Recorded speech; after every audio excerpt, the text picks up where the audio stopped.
Good morning, everyone. Welcome to AI for Anyone Live, the weekly show from the Human Stack, where we make AI accessible and actionable for nonprofits and social impact organizations. I am Sami Zoss. And I'm Tim Lockie. Today we're stress testing the playbook Sami built last week. She taught you how to build a workflow, and I want to talk about what happens when you stop watching it and why the most dangerous moment isn't when AI gets it wrong.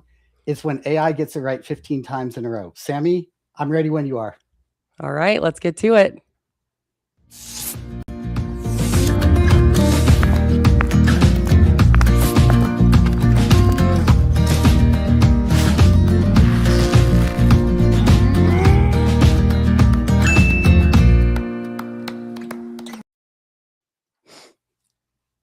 How's that for a killer intro, huh? That's great. Yeah. No. You know what I realized I forgot to do is put your outro in the ending. Yeah. So we'll see how that goes. I like how how's it going? Building it public here. Like, here's the show. Here's what we're doing. We just talk about Look, anyone that knows us would be unsurprised. I completely agree. You will also appreciate that Claude just shut down for me. Oh, yes. Oh, man. It is such a bad sign of me as a human how happy I am that if it doesn't. That is a bad sign. You're also trash human. I know, exactly. I mean, I'm the worst of all of us. So, like, there we go. Because I'm like, if it doesn't work for me, I don't want it working for you either. Anyway. Well, thank goodness I got something. So now I got to figure out how I'm going to get this. Oh, no. Oh, you built all that on cloud. Okay, so for those of you that don't know, in the background while Sami's working on this, Claude is down, and it is surprisingly a big problem for the work that I was doing right before this and the work I will be doing right after this. So, you know, there we go. Big fun. I was gone last week, so I'm glad to be back. I was at the Good Tech Summit in DC. Tim, last week was rough. It was great. Oh, really? What happened? Look, I love my boyfriend, but I'm sorry.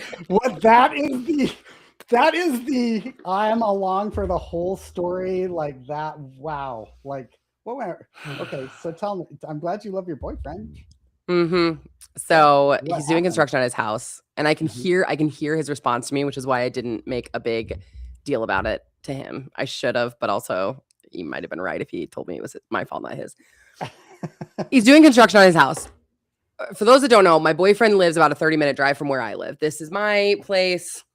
And then sometimes you see me with a little bit of a different microphone, a little bit of a different background, and that's his place. And it just so happens that the office I have at his place is the only time I've ever had my own like dedicated home office where there's not like a dual purpose space, right? So how fun. Well, so I'm there utilizing this beautiful space that I have, and he comes up at about 10:20, so like about 20, 25 minutes into the call, and goes, "Hey, the internet's about to go down." I was like, "Oh my God." Megan felt my freak out and helped me chill out, but I was so annoyed. Yeah. I think Kevin Kirchner is right, by the way, on this. So disruption means new models. So whatever. I think that's right, Kevin. I'm curious. You are so distracted by Kevin being awesome that you ignored my story, and I am did not listen to your story. As soon as I was like, for those of you that's rude as hell. I know. Listen. I've already said it once. How many times you? I'm the worst of all of us. Hi, Megan. So great to see you. Conference was great. Super great. Well, wait, you got to put these up so people know what you're talking about. Yeah, sorry. Okay. Gosh. All right. Yeah, I know. Yeah, absolutely. This guy. Okay. So for 1 second. Thanks for commenting, by the way. It is great. It actually makes us really happy. I get a dopamine hit every time I see a new comment on here. So like keep those hits coming. So this is what Kevin had said, by the way. Disruption in communication can only mean one thing, not invasion, new models, which yes, I think we are all. Yeah. So I think I might have the name wrong on Mythos, whatever. Anyway. Mythos. Yeah, Mythos. Okay. Where you been? Yeesh. Right. Yeah, exactly. We're not getting Mythos. There's no way. I know. Well, I hope not. Conrad, that's a more interesting one. Like if they're rolling. Tell me more. I don't know much about. Like, for how much you don't know how to pronounce Mythos, I'm surprised you know about Conrad, and I don't know that one. That's crazy. Yeah. So Conrad was buried in the code leak that came out, and it's like a standalone agent harness that is coming out. So it's if you saw Nate Jones's lock-in piece, like here is the harness that's coming to lock everybody in at not just like a data level, which is what web service platforms were doing. This is how you get locked into behaviors, which is going to be a massive moat, because once people behave away, good luck changing that. I mean, my whole job is helping people change the way they behave with tech, and I know how hard that is for an organization. So anyway, that's what Conrad is. Mythos is the end of all of us. Like Mythos is when it like takes over the world and goes Terminator on us, I guess. Who knows? So Kevin, wait, do you know Kevin? Kevin, where are you from? I've never met Kevin. Oh, I thought Kevin was your friend. Hey, Kevin, welcome. Kevin, what up? Welcome. Nice to have you, my guy. Yeah. I mean, he is my friend, obviously. Right. Yeah. I mean, I assume that people come here for you. Like, that's just my assumption. Yeah. But okay. Megan asked how the conference was, and I do want to say 2 words about that. That's like code for like 2 minutes of talking. But that's all right. I'm still trying to figure out where I can find something that'll let me see a React code. Oh, okay, so, that sounds good. This is so great. So the conference is Good Tech Summit, and I like that. Like all of a sudden, I feel like I've got a. It was our YouTube. It like popped up in front of me. I'm so sorry. That's awesome. That was great. Good Tech Fest. So a friend of mine, Andrew Means, started Good Tech Fest years ago. I've been going for a lot of years. It is an invite only. Everything that's said there stays there, kind of in the room. Wait, was that mocking or was that like a weird hair shuffle? Oh, okay. All right. I don't mind if you mock me. I couldn't tell. And the conversations are really rich. It is people that are really doing stuff. They are like really actually doing stuff out in the world. So it was very, very fun to be there around that. But the problem is people can't ever see what's going on there. We can't really talk about those conversations by design. Good Tech Summit is open to people that want to go. And those conversations, like I was free to chat about those on LinkedIn and can share about some of the things that we did. And I feel like that window into the conversations I've been seeing for the last couple of years is really helpful. So it was great. I got to present. It was really fun. I was presenting while Nathan Chappelle was in the room, which was a real treat. So it was very fun. Got to hang out with Nathan Chappelle, which was really fun. Saw Rob Jordan from Idealist, who is a friend of mine. Rem from Exponent Consulting, Marisa from Agile Cloud. These are all old Salesforce partner friends of mine that I haven't seen for a long time. So it was very fun to see that. And then got to catch up with like Marnie Webb from TechSoup, and just a lot, just so like really great conversations and a really good time. So good. I want to make fun of you for like the like, but I can't because it sounds mean, and I actually like all those people that you were talking about. I'm like, oh, Mr. Name Drop here. It was with Nathan Chappelle and this person, and it was invite only. Ugh. I'm not. Yeah, I can see why it sounds that way. I am not. I am not intending that, but yes, I can see how. Oh, if I thought you were intending that, I would have been way meaner about it. Yeah. Okay, good. Yeah, I'm way meaner. Okay, the conversation though. Remember a couple months ago when they dropped that? Who was it? GoFundMe had a bunch of sites up, and there was a big scuttlebutt about all of that, right? So Woodrow hopped up with Andrew Means and had a conversation about why that is actually if we are reactive to this and we just shut that down, why that's going to be a problem for us long term. That was a very interesting conversation. I put that we'll have to have a conversation. Yeah, you did. Like, whoa, like, okay, there's a lot of heat here. What you don't know, Tim, is you put that on LinkedIn. I am so in my nighttime job, right, where I serve as the executive director for the South Dakota Nonprofit Network, I am part of the National Council of Nonprofits. We're a member, and I am on a committee for online giving platforms because, like, for example, states like Alaska, it's just straight up illegal to do what was done, right? Like, there's no reaction to be had there. What you don't know. Oh, wow. Knowing that you already got heat makes it so much easier to like tell you now. So I screenshotted your LinkedIn post and I sent it to my work group and was like, hey, we need to put this on the agenda next time because all of the people who are servicing our industry are at this Good Tech Fest. So whether we agree with what's being said or not, it's being said, and how it's being said is important that we understand. Now, of course, I forget that I am in a separate part of this world where, like, I know who Woodrow is and I know what Giving Tuesday is, and they're like, the intent is always where we want it to be. But what was hilarious, Tim, is somebody really latched onto your comment specifically and was like, do we need to like contact this guy, or is he just a nobody that we don't need to worry about? And I was like, okay, let's chill out. We need to worry about, first of all. And I was like, number one, because then of course, and National Council's freaking out because you were talking about Woodrow, right? And they're like, we partner with Giving Tuesday, like, let's not piss them off. And I was like, no. Let me pause, guys. I was like, number one, I know the person that posted this, his intent absolutely aligns with ours. So maybe if the words don't translate for you, that's fine. But know that like, it is still something I want to talk about, but it does not, it's not as big. It ain't that serious. What do the Gen Zers say? It ain't that big. I don't know. Maddie's listening from her phone right now. She'll tell me if I said the Gen Z thing or not. Yeah.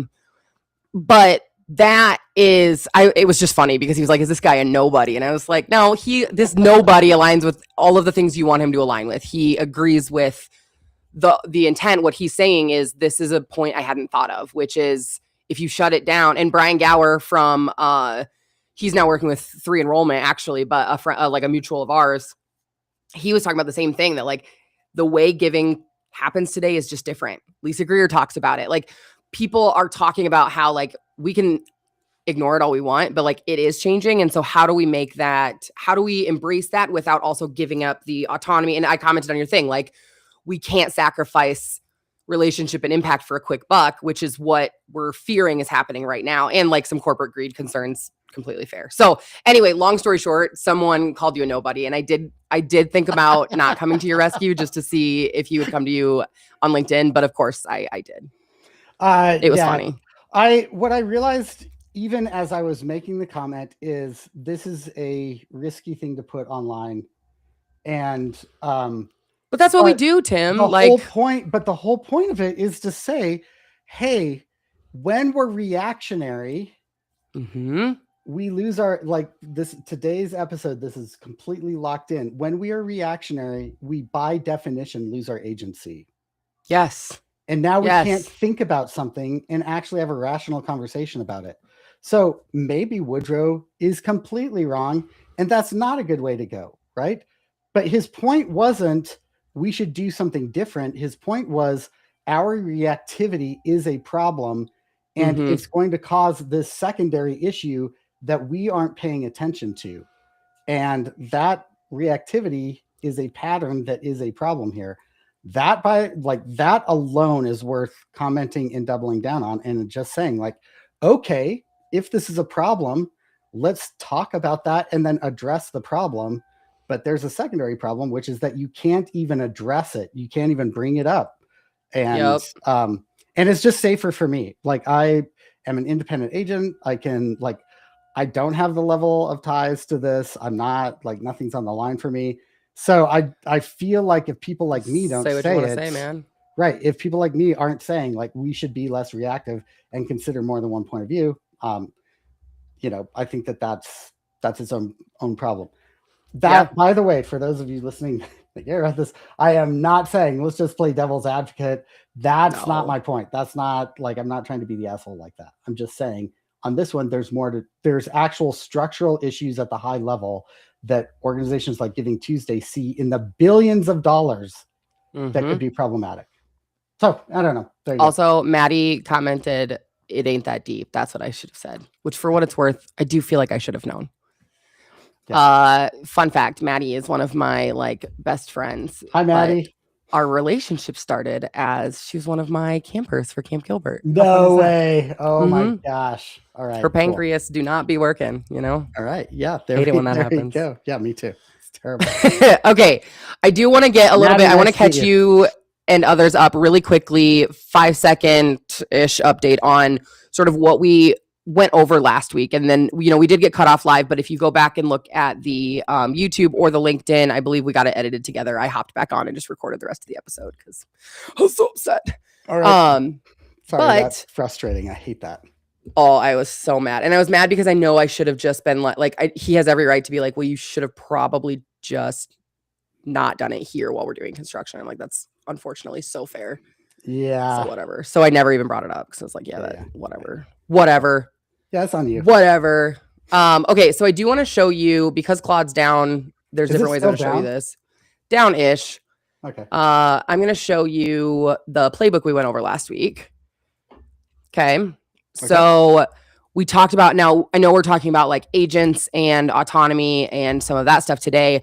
I want to talk to you about, or I want to overview sort of like what we covered last week. I even have a cute little, if I remember to do it, sort of where is it at? There's an about last week. There it is.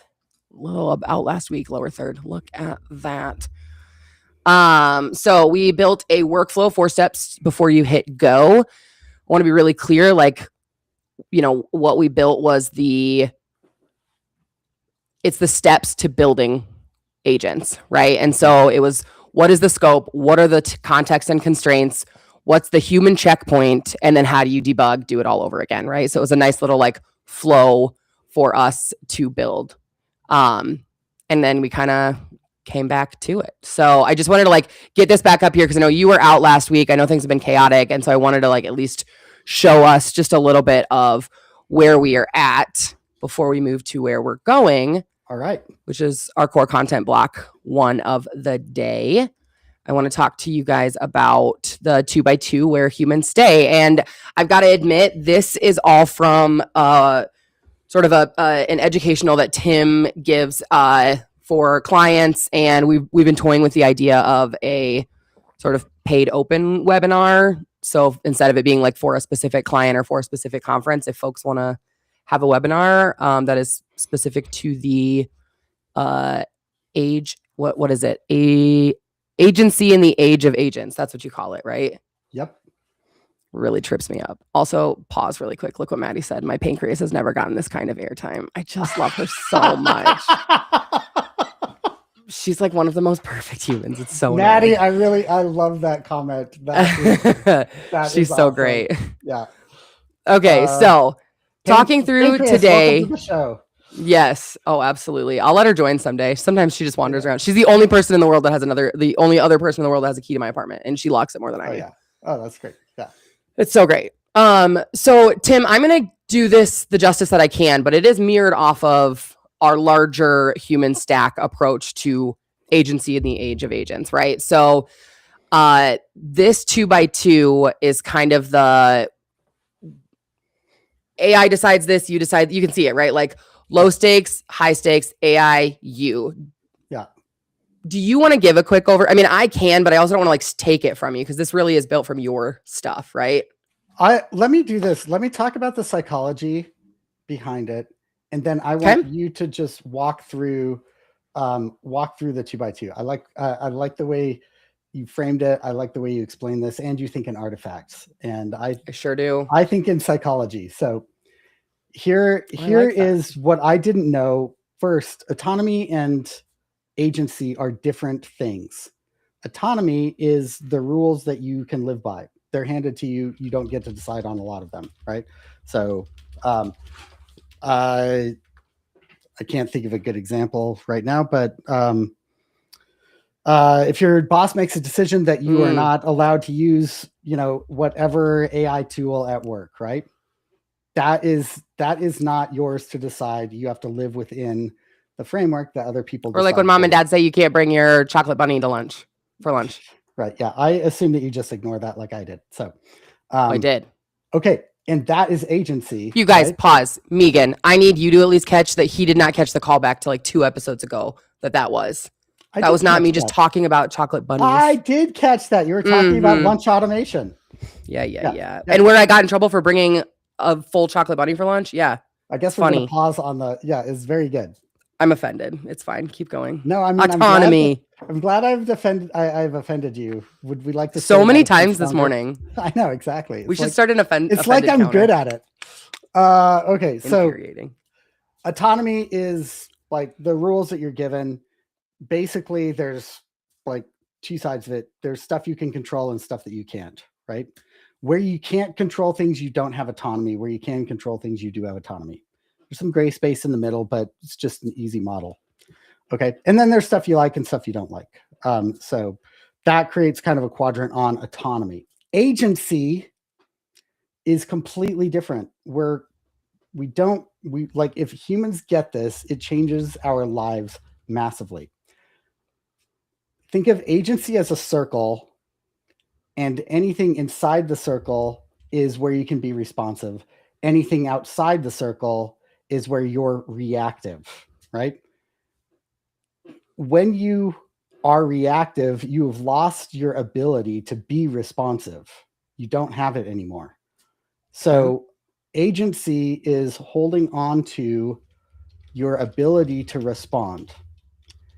That is a superpower because it can extend into areas that you don't have control, right? That's why it's so important. Autonomy stops where you lose control. You can artificially lose that control earlier. People do that all the time. Agency, though, gives you the ability to respond in any situation and not react, right? So that's the difference between those two things. This is a completely human piece. Agency is that is truly ours. Autonomy is really actually the rules to the game, and agents, you can hand that off to agents. So I just want to say one last thing on this.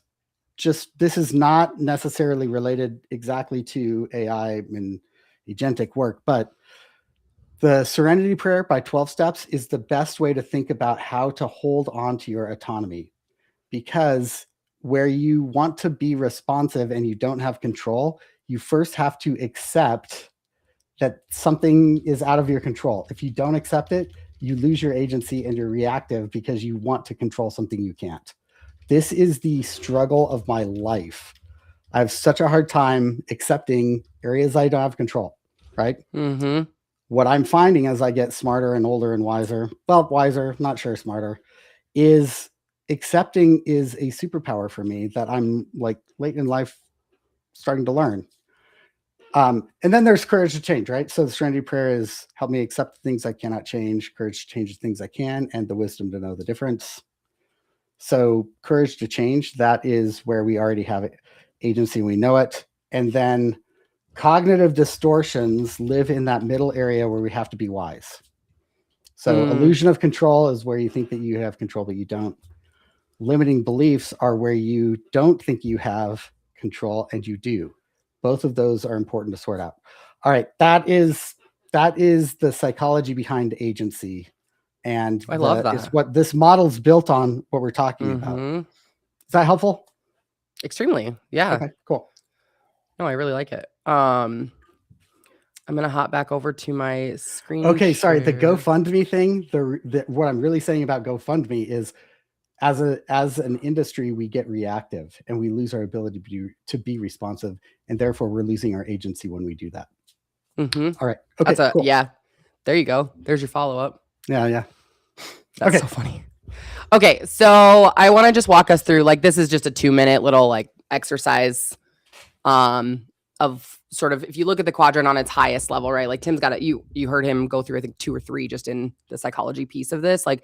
There are many different quadrants to kind of look through this lens. And I would highly suggest if that webinar ever pops up, definitely head to that if this is something that kind of trips your trigger, because it does really help you see, I'm a big, Eisenhower's prioritization matrix too. I really love that kind of stuff where it just helps me figure out where things go. It just makes things a little cleaner, right? Yep. And so we've kind of got, if there's a checkpoint, right, we review it every time. And in the space of last week's workflow, right? That is sort of where the human piece comes in when we're talking through our 4 steps. Did you already explain the quadrant, like the top, the right and left? And then I was hoping you would do that, and then you wanted to talk about psychology, and then I got lost. I thought you were talking about that. Yeah, no. Oh, wait, I forgot to tell you. Look what Maddie just commented. She's nice she's going to she's getting her master's in counseling. I'm gonna get it wrong, and she's gonna make so much fun of me. I mean, I've known her way too long to not know exactly what it is, but that is her stuff for sure. But yeah, talk it through while I kind of think through where I would place things. So on the left-hand side is what agents decide. On the right, or AI decides, and on the right is what you decide, right? And then top is high stakes, bottom is low stakes, right? So we're thinking about this in that quadrant space. Sorry, I wanted to pull them all up so I could see them in one screen. Yeah, no, that's great. That's great. And so that you're basically looking at high stakes things that AI decides versus low stakes things that AI decides versus high stakes things that you decide and low stakes things that you decide. So like that, those are the 4 areas. So internal meeting summaries, high or low stakes, do you think? I'm actually really struggling to fill this out, which is funny because I built this. Yeah, right. Yeah. So let's talk about it. Internal meeting summaries are, I think, low stakes. I think low stakes. Transcripts are high stakes. Pause. Let's do the exercise. Then you can tell me all your weird, because I'm getting lost in the meeting summaries piece thing too. I just know you're going to go down a tangent, and we're not going to get through all the things I have. It's fine. Okay, good. But I'm also like, no, I am struggling, right? So internal meeting summaries, and this is where like a matrix is really helpful. But then if it's not that black and white, how do you do it, right? Internal meeting summaries. Delegate. Yep. Delegate. Okay. Yeah. Yep. Yeah. Donor thank you emails. Do you never hand it off? Let's see. I would break this into major gifts and other gifts, right? And then do delegate. I'm just going to say delegate. Well, delegate is low stakes. I would say it's still high stakes. Okay, I'm not a fundraiser. This is where I always get stuck. Oh, yeah. Grant reports with impact data. I don't think I would never, but I would it is high stakes. And I do think like if I had to choose a quadrant, it would probably be the never hand off.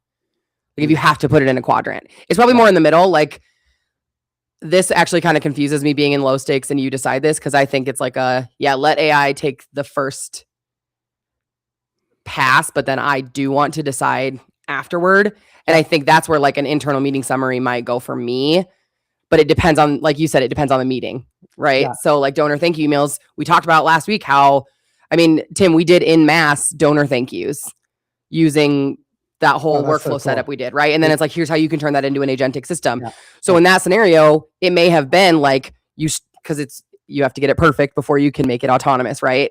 Close to perfect, etc.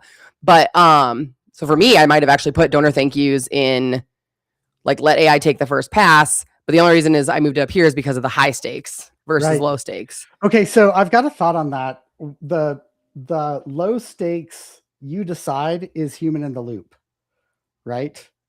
So essentially, or is that what you're thinking? Yeah, no. So that's where human in the loop is low stakes. What's the difference between that and high stakes AI decides this?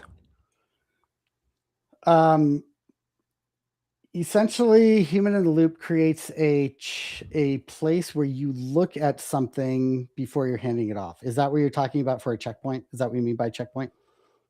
Something that you would review every single time.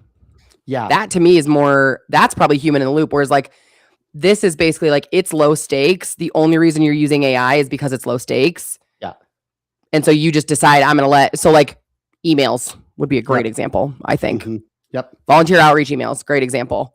There's no, the risk is low of like concern. If I send out a wrong email, not a huge deal. The only reason I'm using AI is from like some might call it efficiency. I tend to feel lazy sometimes, and I do both of those.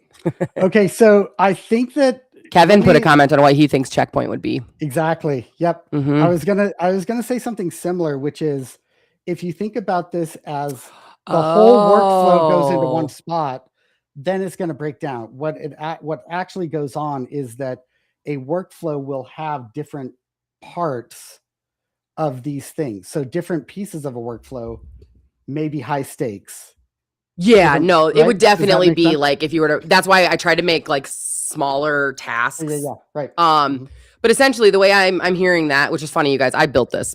So for me to like relearn what I built in front of you is hilarious. Checkpoint, I love Kevin's thing. Checkpoint is basically the AI does everything, I confirm it. The why manually box is human in the loop, meaning the human is checking it before it like goes. The human is likely editing before it goes, right? So one is the AI does all of the work and you just review and confirm. So it's a fail, pass, fail. The other is you're working with the AI to do it. The never hand off is like, nope, literally, I don't want to hand any of this off. I think the low stakes is actually probably where I struggle the most, but let's not stress about that. Board financial summaries. I'd probably not hand that off. Data formatting, cleanup, delegate, first draft social posts, why manually, low stakes. Yep. I want AI to do that guy. Realistically, that'd be a checkpoint. Let him do it and I just review it. Yep, I think that's right. Donor segmentation for major gifts. Let AI take a first pass. It's so crazy how subjective this is. It is. I did not think about that. It is not. It is non-linear. By the way, so prompt injection on this, like that kicks it up to a whole. Quit it! Level. Don't do that to me, Kevin. No, I'm not. We're not. I'm like I'm like avoiding that whole thing, but I want to call out because that's a good observation. You're absolutely well, and it's exactly what I want to hear, right? Like what is this? It's what's this tricking in your brain, right? Like what conversation are we driving for you? It changes the stakes. Literally, it changes the stakes, right?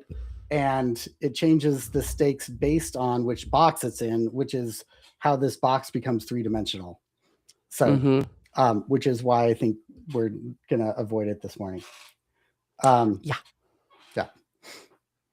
Yep. Right. Okay, so since Claude is down, I'm gonna do another demo here. I'm gonna do it in Gemini, which is what we built in last week anyway. And I do love my Gemini. While I pull this up, I should have been pulling it up while you were chatting. So I am here, I'll share my screen so you can kind of see it's a bit of just the chaos of building some of the data that we work with. I have some, but I want to make sure there's a specific. So this is literally just, I had AI when I was building the today's episode, get me like something I can paste into this to turn into a donor list. So turn this into a donor list, right? No issue there. So with this one, I want to talk through, I'm trying to get back up to my notes. I apologize. Here's, Kevin says that Claude's back, by the way. Oh, perfect. Just in time for me to be switching. We got to meet Kevin. Kevin, you should come hang with us at Upskillerator after this. Yeah, for sure. Today. Okay, I've got to say something that Kevin said on this. So fine. Agents have 3 jobs. Yes, that's a standard workflow. That's you got to look. Nope, we got to lay the rules. We got to lay the rules.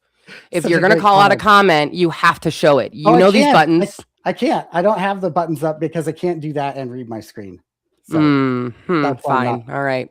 Go for it. The thing I want to say on this is right now, Kevin's exactly right on where agents are. They weren't there 8 months ago, 6 months ago. I don't think they'll be doing this in 5 months. My prediction on what happens next is that intent management becomes the human part. Almost every other is going to be handled by agentic flows. So humans are going to get much, much better at driving intent and ideating. That's where I think this is going. So yeah. Okay. This is really cool. Okay. So I want to talk through this, just a list. So it's basically like, hey, here's our donor list. And what I did, right, was it was just the things, right? And then it was like, told you, James, so like this last guy, James Whitfield, 250, general fund, one gift, August 2024. Note, this donor also gave 4,800 through a community foundation, DAF in 25, but that's not in this system. It's doing that because it wants to show why you can't just, like, this is where the agentic piece really can't just be handed off, right? Gemini segmented this donor as a lapsed donor based on a $250 gift from August of 24. But the donor also gave almost $5,000 through a DAF. Like, talk about coming right back to what we were just talking about, right? Yep. But it just called a major donor lapsed. And so if this segmentation would feed into an automated year-end email campaign, this major donor just got a "we miss you" re-engagement email, which is a relationship we just damaged, which is so funny.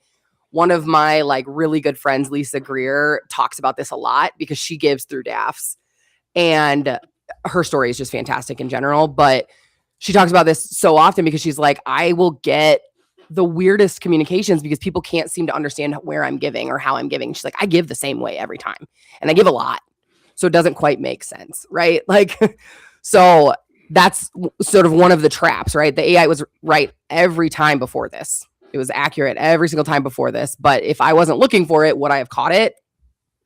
I don't know, you know?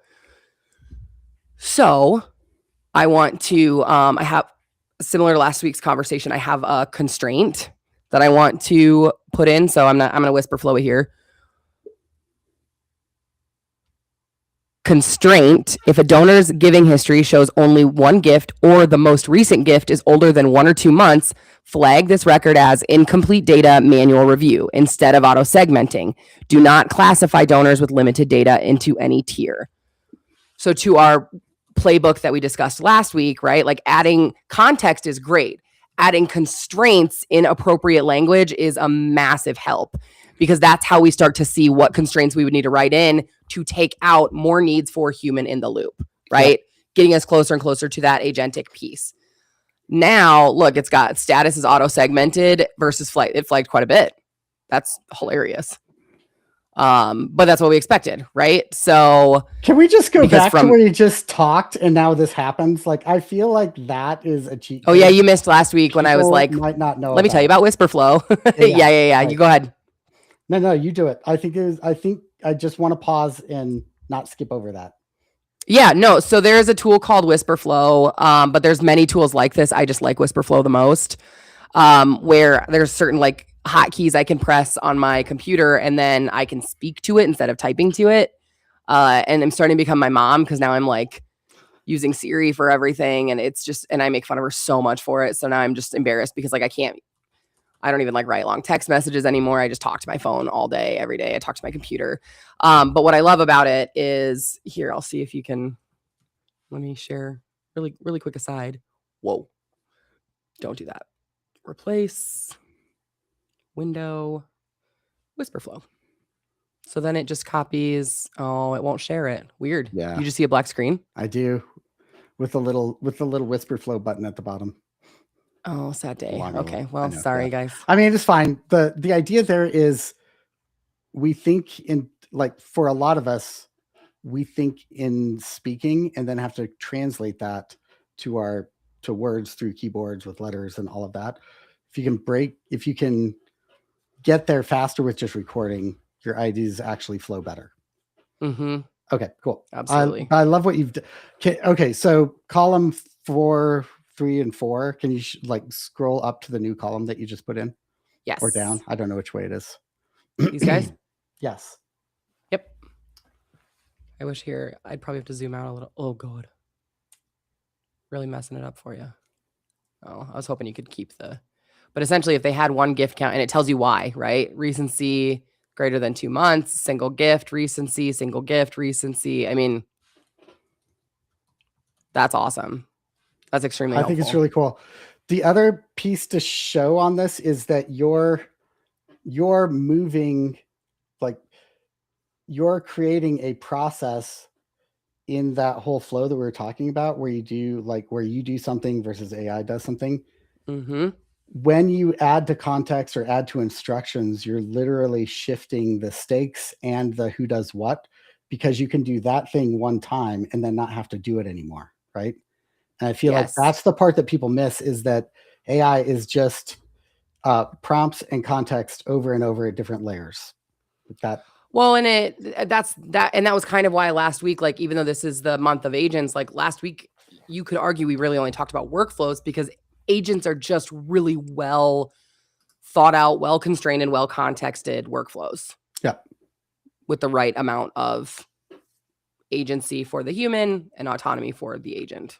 Yeah. Which is so fun. Yeah.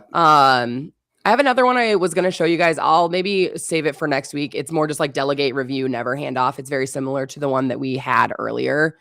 But it's more in this line of, so like this, it's the same ones, right? Like internal meeting summaries, you can delegate that, but then like digging more into the why of that, I think we've gotten into that. And so I don't think we need to repeat some of that, but go ahead. Well, one thing I was going to say is that like inside of that question, there's an agent, right?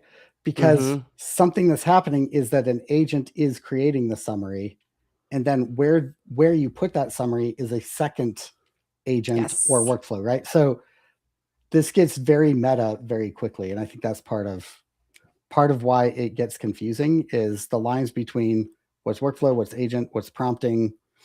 I think that's the question that people start with, and what you realize is that those lines are always blurry and you're kind of figuring them out. I feel maybe they're not blurry for you. They might actually be really crisp for you. No, I think you over automate.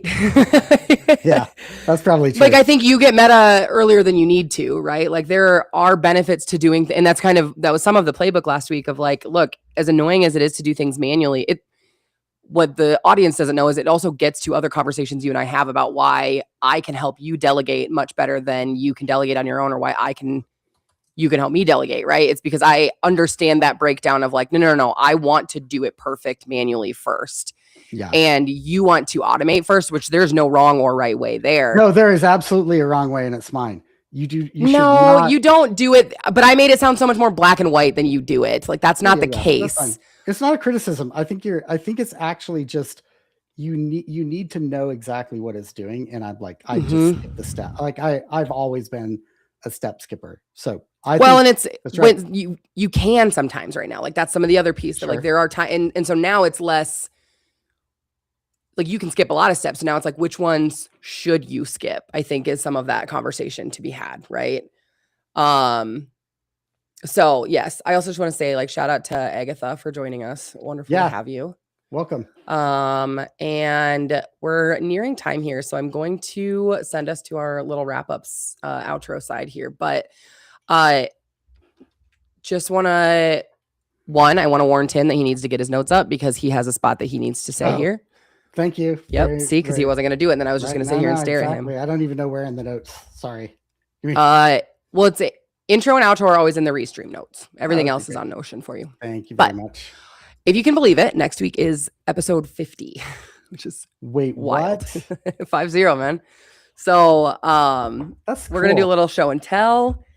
I might have a partner company for us to sort of demo that really underscores. What'd you say? That's cool. I was going to do it today. That's what I told you about today, that I said, can't wait to make you try something. I think I'm going to do it next week so I can have you try it. Okay, cool. And maybe see if someone can join us next week for it. But so, if you've been building workflows or playing with AI tools, you might want to come ready to share. And if anybody wants to hop on with us next week, shoot us a message, shoot us a LinkedIn, shoot us an email, whatever it is. We'd love to share the stage. Yeah. And if today's framework landed for you, the idea that your agency matters more than AI's capability, we're going to keep pulling on that thread. That is something that I will constantly talk about. The tools are going to keep getting more powerful, but the question is always going to be the same. Are you holding on to your agency in that process? Are you still responsive? Are you becoming reactive? Are you watching what's going on? Are you paying attention to it? Absolutely. Until next week, guys, stay curious. Stay human. Bye, everybody. We'll see you next Wednesday.